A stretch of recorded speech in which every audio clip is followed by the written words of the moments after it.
దేశ రక్షణలో వీరమరణం పొందిన సైనికుడు మురళీ నాయక్ కుటుంబ సభ్యులను మంత్రి సవిత పరామర్శించారు.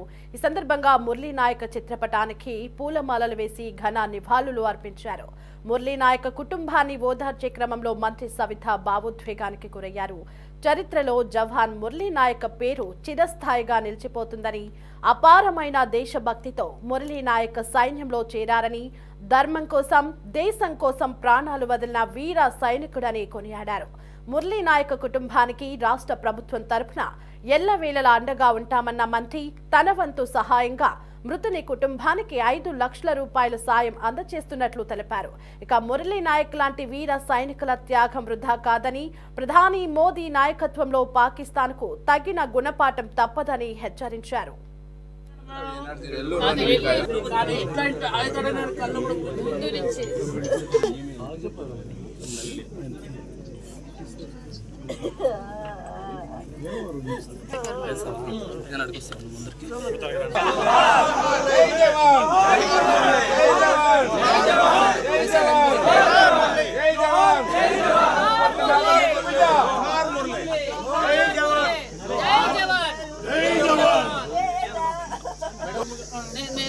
అదే పని మీద మాట్లాడారు, డిఎస్పీ గారు మాట్లాడారు.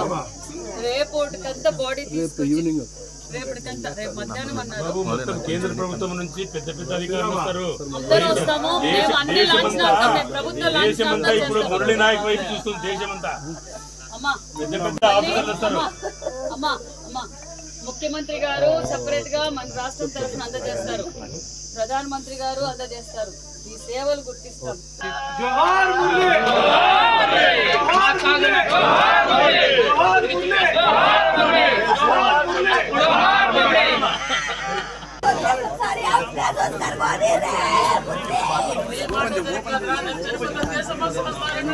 అంతమంది ఉంటారు. మన చరిత్ర ఈరోజుకి స్వాతంత్రం కోసం ఎంతో మంది పోరాట త్యాగం చేసినందుకు ఈరోజు మన స్వాతంత్రం వచ్చింది. ఈరోజు మన మురళీ నాయక్ కూడా ధర్మం కోసం దేశం కోసం ప్రాణాలు వదిలిన వీర సైనికుడనే చెప్పాలి. ఎందుకంటే ఇది చిన్న వయసులోనే నేను ఒక్క రోజైనా సైనికునిగా ఉండి మరణించేదే తప్ప ఆర్మీకి పోకుండా ఉండనని తల్లిదండ్రులతో గ్రామస్తులతో అంటే అతనిలో ఉన్న దేశం మీద ఉన్న భక్తి ఏంటో ఆయన మరొకసారి కూడా చూపించాడు. మరి నిజంగా మరి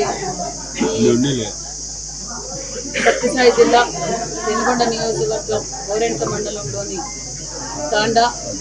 తల్లిదండ శ్రీరాములు నాయక్ జ్యోతిబాయికి ఉన్న ఏకైక సంతానం మురళీ నాయక్. మరి మురళీ నాయక్ వారి బాధ అయితే నిజంగా చెప్పరాని బాధ. కానీ ఒక పక్క వాళ్ళు నిజంగా నా కొడుకు ఈ దేశం కోసం ప్రాణాలు ఇచ్చామన్న ధైర్యంగా కూడా ఉంటున్నారు. అదే విధంగా ఆ తల్లిదండ్రులకు కూడా నిజంగా మనం అందరం రుణపడి ఉండాలని కూడా తెలియజేస్తున్నాం. ఎందుకంటే వారు చేసిన త్యాగం అంతా ఇంకా కాదు. మరి ఇప్పుడు ముఖ్యమంత్రి గారు కూడా మాట్లాడి వారి తల్లిదండ్రులు పరామర్శించి వాళ్ళకి వెళ్ళలేలా ఈ కుటుంబానికి ఎప్పుడు అండగా ఉంటామని కూడా తెలియజేస్తూ, అంతేకాకుండా ఇది అందరూ స్ఫూర్తిగా తీసుకోవాలి. ఎందుకంటే దేశం కోసం ఆస్తులు ప్రాణాలు వదలటానికి మనం అంతా సిద్ధంగా ఉండాలి.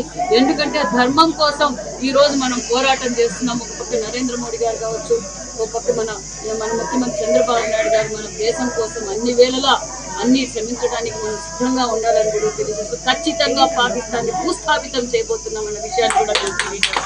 మరి ఎంత కిరాతకంగా హత్యలు చేశారో మనం అందరం చూసాం. మరి ఇలాంటి వీర జవాన్ల మరణం వృధా కాదు. ఖచ్చితంగా మనం పాకిస్తాన్ తగ్గ బుద్ధి చెప్తామన్న విషయం కూడా తెలియజేస్తూ, ముఖ్యమంత్రి గారు కూడా వారి తల్లిదండ్రులతో కూడా మాట్లాడారు, పరామర్శించారు, ధైర్యంగా ఉండమని కూడా చెప్పారు.